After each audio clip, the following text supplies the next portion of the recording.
Welcome back to the SportsMax Zone. Quarterfinal action in the UEFA Champions League continued on Wednesday with two more matches.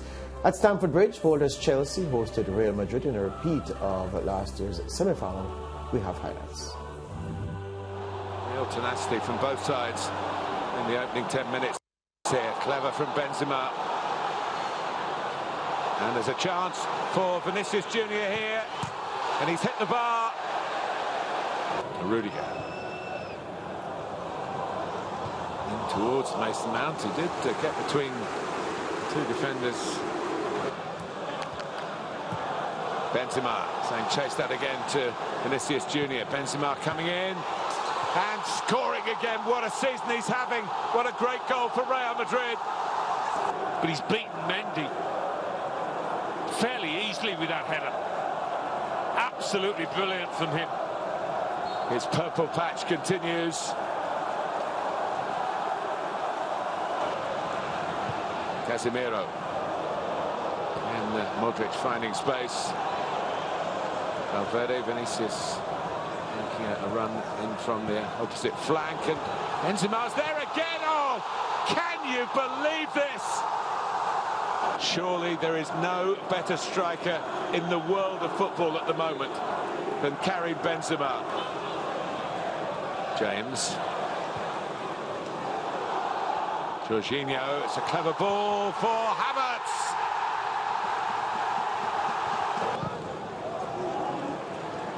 Kovacic, of course, is a former player of the Real Madrid. Oh, and Mendy, what's he done here? He's given Karim Benzema the gift of a hat-trick in the opening seconds of the second half. Absolutely gift wrap for Karim Benzema, who just here when the ball fell had to line up a putt really, and did the job. Havertz comes out to Azpilicueta. What a wonderful save. 10 years ago and 1 year ago. Mount! Oh, brilliant effort. Saw the possibility, very nearly executed it to perfection. Just too high. We've seen some efforts on goal tonight, and you wouldn't have been surprised to see this one end up in the top right-hand corner. Yeah. Well, it's been a heck of a scrap and punctuated by some memorable goals. And the holders have been hit hard here. Yeah, so Real Madrid 3-1 over Chelsea at Stamford Bridge. They take an advantage back to the Bernabeu in 6 days' time for the second leg. The other game on the day saw Villareal hosting Bayern Munich in Spain.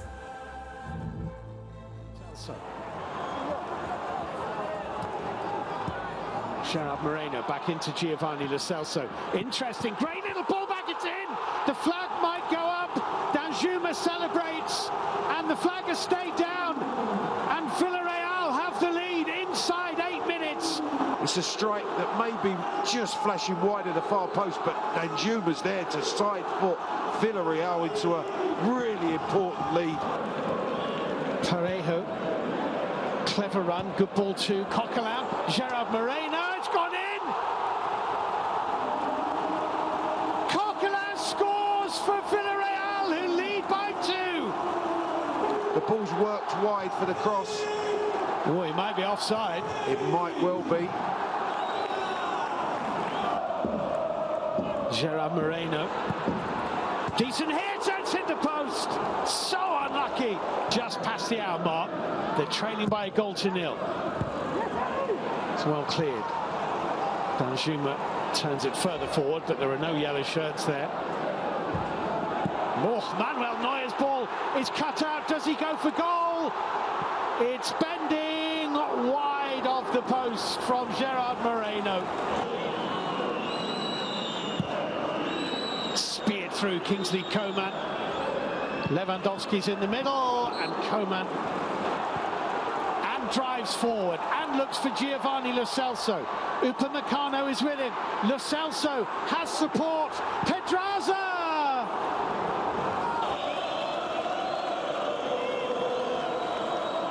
You've got to say, Steve, what a performance from Villareal. Bayern Munich have been beaten away from home in a Champions League tie for the first time since 2017. Yeah, it's a massive result for the Spanish team. Look, it's bigger than the fact that it's only 1-0. They beat Bayern Munich. Not many teams can say that in Europe or can make that boast in Europe over the past few seasons. They certainly can, Villareal, and they'll be confident of getting a result in Germany that takes them through to the last 4. Joining us to recap the games, Juan G. Arango. Juan, good afternoon again. What's up? And let me add another bit of a fact there as far as Bayern's last loss. Their last loss was in 2017, as was mentioned.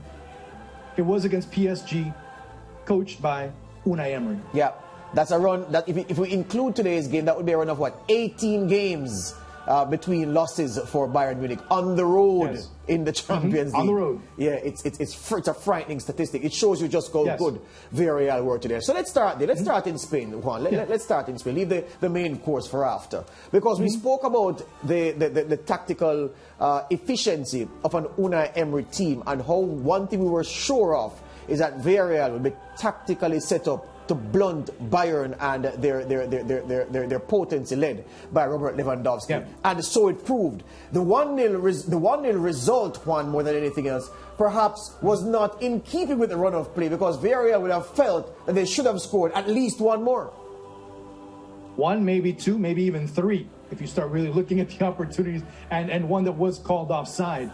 But maybe, just maybe, in the return leg over in Munich, that could be what ends up being lamented by Villareal. But we have to see how that match is particularly looked at. But give a lot of credit to the central defensive pairing of Villareal to limit Robert Lewandowski. Who would have thought that we'd be saying this, that Lewandowski, and I think during the Champions League coverage, it was Brent Sancho that mentioned, well, we see Bayern not being able to get a win if Lewandowski ends up having a poor match. And he ended up kind of guessing that one, because that's exactly what happened. He wasn't able to get away from the defense. The defense limited his opportunities, his looks.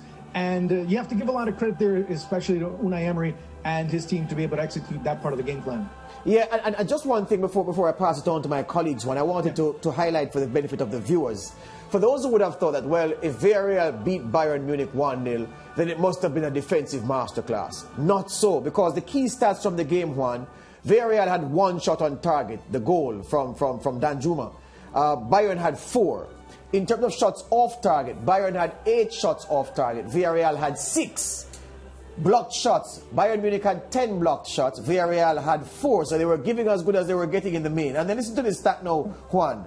In terms of counter-attacks, Villareal had 8 counter-attack opportunities. Bayern Munich, 0. It wasn't a defensive rearguard. It was a patient game trying to lure Bayern in and then hit them hard. And as we acknowledged, but for wasteful finishing, Villareal would have a comfortable lead to take to Bavaria in 6 days' time. Yeah, and I think, I mean, the statistic gives a lot of truths there, but one that you don't really get from there is how precise were Bayern, how precise were Villareal when they had the respective opportunities. And that's where we start saying, well, it could have been more. It could have been 2-1. It could have been 3-1 for Villareal. And that was the big issue, especially that long ball. I forgot who ends up hitting it from about 50 meters out and ends up going just wide of target as soon as he took the ball away from Manuel Neuer. So you start to see this factor come into play. And you start to, people in Europe are now, this team is a difficult one. It's a very tough bone to chew, this Villareal side. And if they get into a situation where Bayern are having problems, one transition play could make the difference, which kind of did today. Yeah, and George mentioned the numerous chances that Villareal had, and they didn't capitalize on it. Do you feel as if in the second leg, because Bayern Munich is a team coming into this match where I actually saw them as the favourites coming into this particular match, do you see the Villareal paying for that as we get ready for the second leg?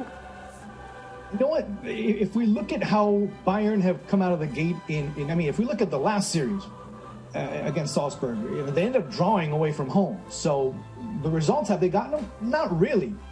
But they've been able to come back home and absolutely steamroll everyone. That's been the difference so far.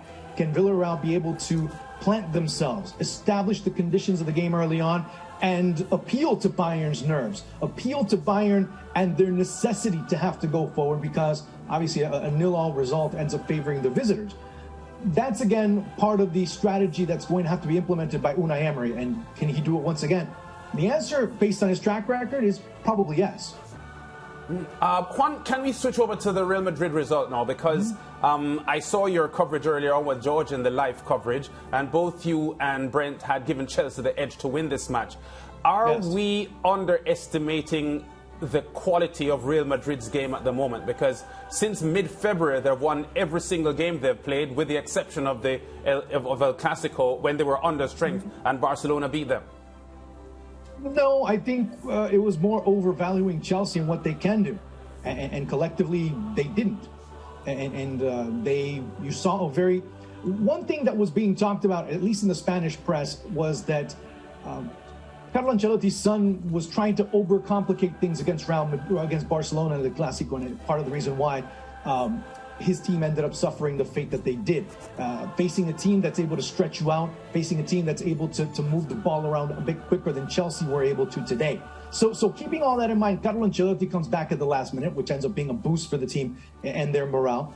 And he ends up simplifying things. Let's try and play as low block as possible. Let's try and be composed. Let's have a player like Federico Valverde over on the right side, who ended up pretty much consuming that entire sector of the pitch and really being able to dominate in that sector, going back to help in the defensive back line of 5 and going and helping out in the second goal, if I recall correctly. It's the second of Karim Benzema's 3 goals. So you start to see all of that coming into play. You had a very good collective bit of work by Real Madrid out executing Chelsea. And that being said, Chelsea had more of the run of play, but again, it was their finishing that made a huge difference. And like I said, it's not minimizing Real Madrid, it was more maximizing what the defending European champs could do at home. Yeah, huge stutter here for Chelsea, though, Juan, no question about it. And the margin that they'll have to erase is a pretty daunting one going to Spain, isn't it? Yeah, no, it is. It's a daunting one. Impossible, no, but the onus is on you to go attack away from home, not play as drop back as possible. Then that does help Real Madrid in their transition play, especially with Vinicius Jr. out wide on the left, which he's a player that also did show up a great deal. But it was also the movement for Real Madrid.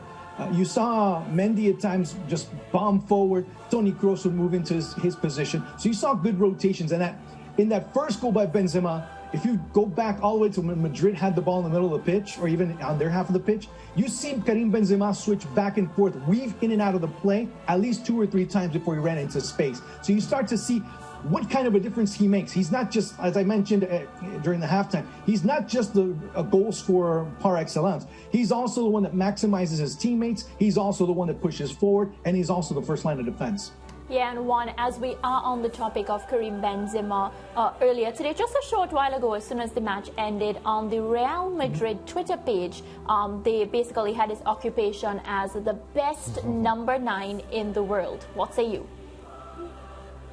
You know what? If someone says that he is, that's fine. If someone says Lewandowski, that's fine. I mean, you can't go wrong with them. And if he does make every single possible argument, forget being the best number 9 in the world.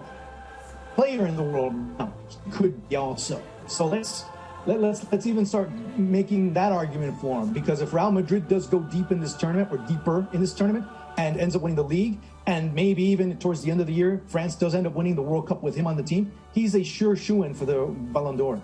All right, Juan, we spoke about this briefly during the halftime analysis. I want to go back to Benzema's first goal from the moment the play was started to build, because there's something to say about coaches being very upset with how players execute defensive patterns. Because what is true, the Chelsea defenders, if we stop it here, good. So Benzema's back is to the play. Look at Chelsea's back line. That 4, almost like a parabella, the way they are shaped. If you draw a line from left coming across the near screen, which is right. So let it go now. He'll exchange passes with Kroos, who plays Vinicius. Good. Stop it right here. Good. Benzema now plays a through pass for Vinicius Jr. And if we let it run, you'll see something. If we stop it right there, there's a bigger picture. Maybe there's another angle which shows you wide. Okay, great. Juan, look at this. He is in the perfect pocket made by 6 Chelsea defenders. Excellent angle. How is it, Juan Arango, that 3 men running back are seeing Benzema in front of him, nobody going to him. I can understand the men who are ahead of him because they're focused on Vinicius Jr. And Rudiger, who's inside the D, is coming across. I don't know what he's coming across to do because certainly he's not picking Benzema up. How is it that 6 defenders can have Benzema in a pocket like this and allow him to get a free header? Look at this. It's an uncontested header of one. It should not happen because there are enough defenders running back, enough defenders seeing the play develop, but yet nobody thought of going to engage him. You know who also missed the mark there? Jorginho. Oh, yes. You know who also missed the mark there? N'Golo Kante, which is something that you rarely ever see. But as you mentioned, he finds the spaces, he finds the bubbles, he finds the angle. He didn't run straight forward, he ran at an angle. And that's where many of the players ended up within their sight of vision, that they didn't see him any longer. So all they see is Vinicius Jr. coming down the left. Where's Benzema? So you see them being a bit cautious, a bit tenuous as far as where to go. So what do you do when you're tenuous as a defender? You start being cautious and not being as aggressive, because you don't know where the defender is coming from. You don't know who's going to be able to take it just in case he's going into a certain sector. And then who else is coming in to follow through? So the defense in and of itself is lost. And the players behind them, well, they already lost their mark. They're already going to get beat. Yep. So that ends up being doubly cautious. But I think that's not only the quintessential play that you see Chelsea breaking down. Remember all those opportunities when Real Madrid were playing out of the back and they were easily being able to break that Chelsea high press? You'd find it with either Casemiro in the middle or Toni Kroos, and the through pass to him would end up starting counterattacks on the other end. That also had a lot to do, and that also had to wear and tear down a lot of that Chelsea defense. Yeah. Hear you on that. Yeah.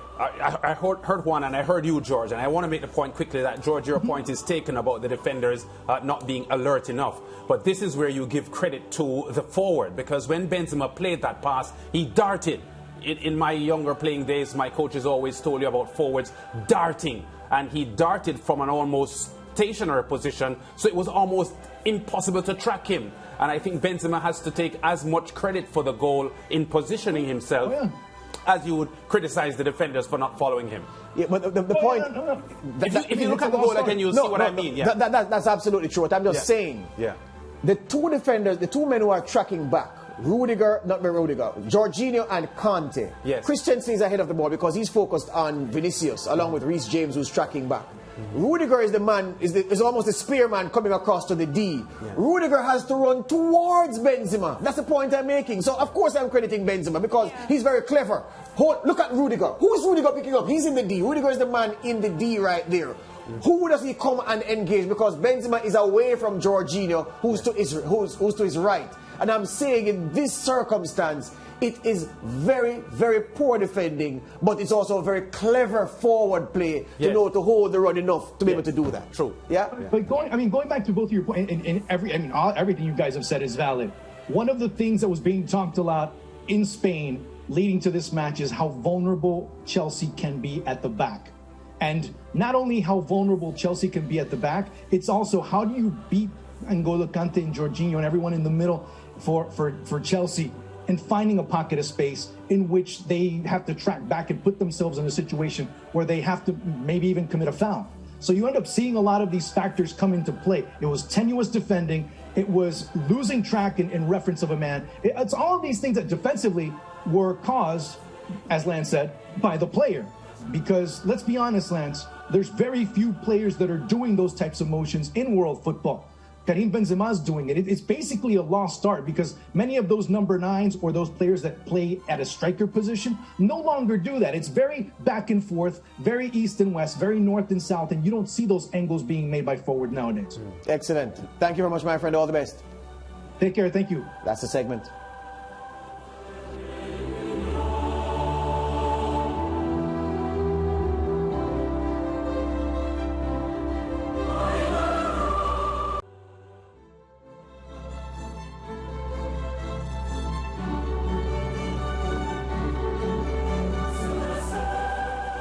Following his team's 1-0 victory on Tuesday against Atletico Madrid in their their quarterfinal first leg tie in Manchester, the City boss Pep Guardiola criticized the defensive setup employed by Atletico Madrid coach Diego Simeone. This is what he said after the match.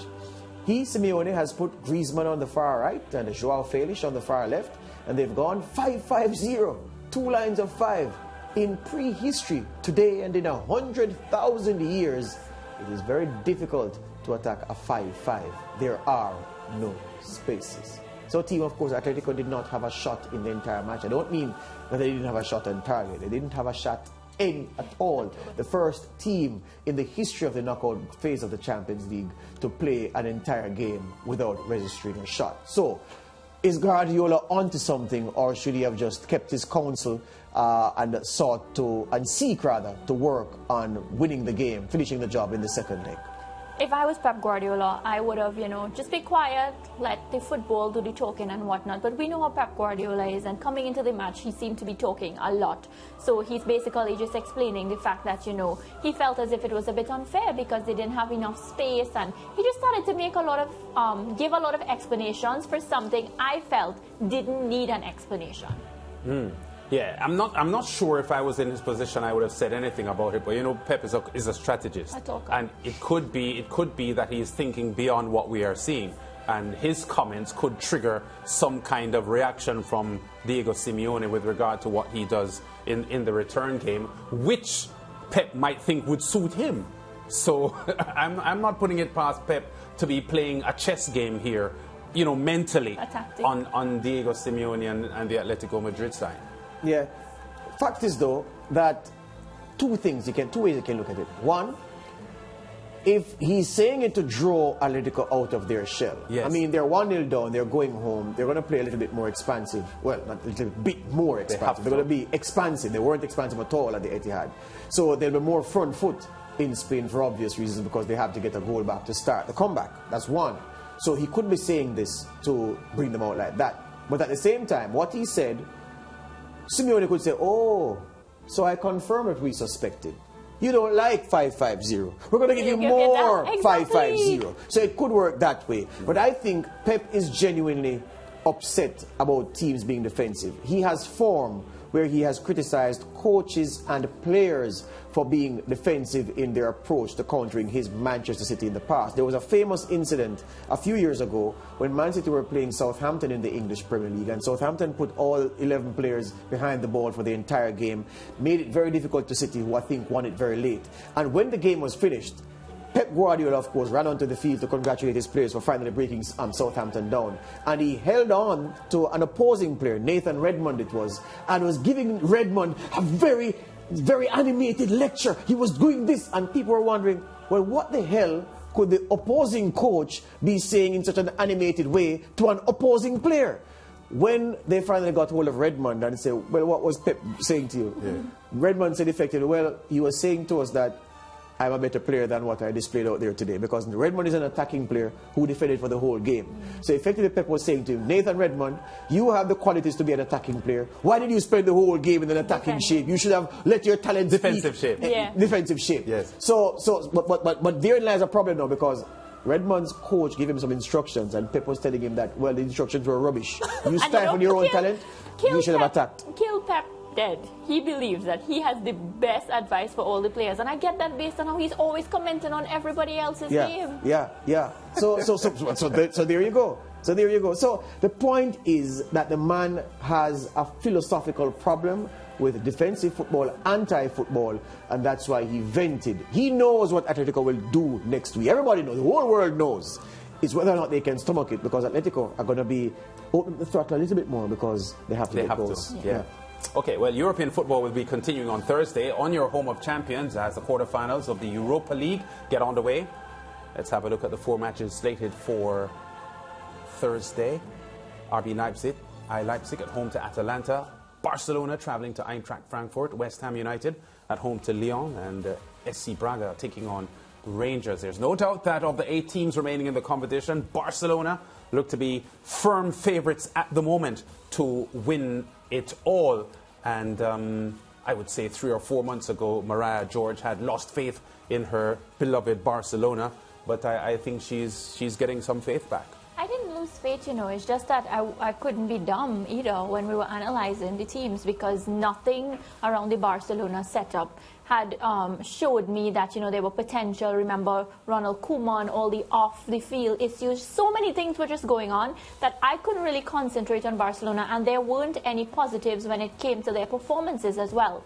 But Lance, what I have to say is, you know, this revived, this rejuvenated Barcelona that I've been seeing, I hope that, you know, at least they end the season with one trophy.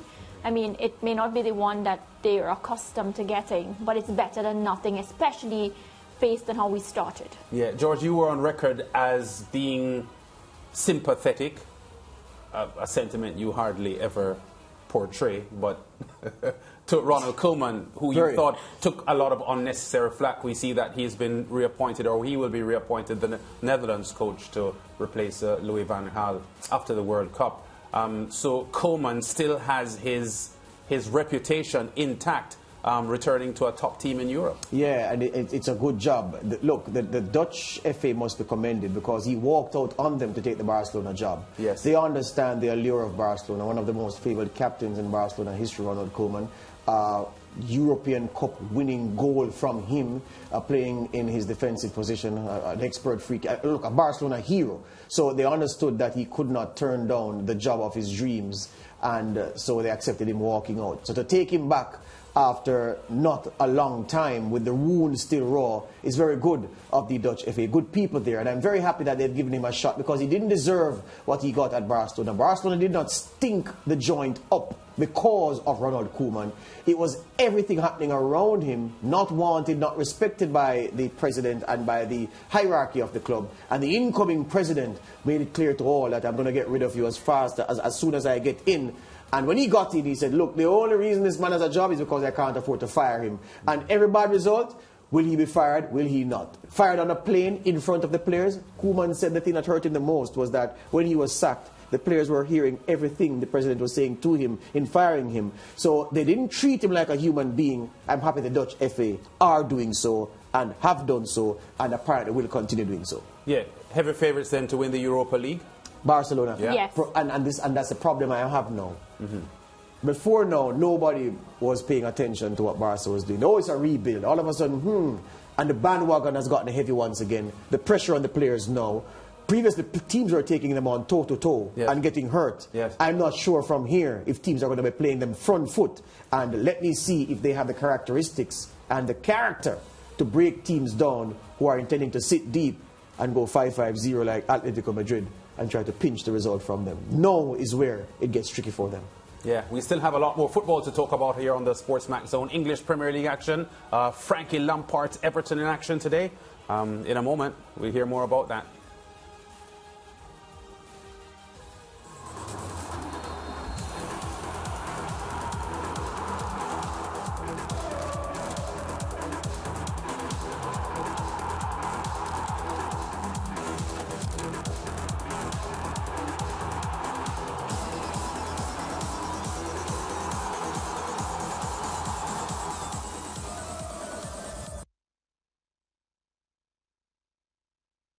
Keep watching SportsMax on YouTube for live and exciting sports. Subscribe to SportsMax on cable and download the SportsMax app to watch anytime, anywhere.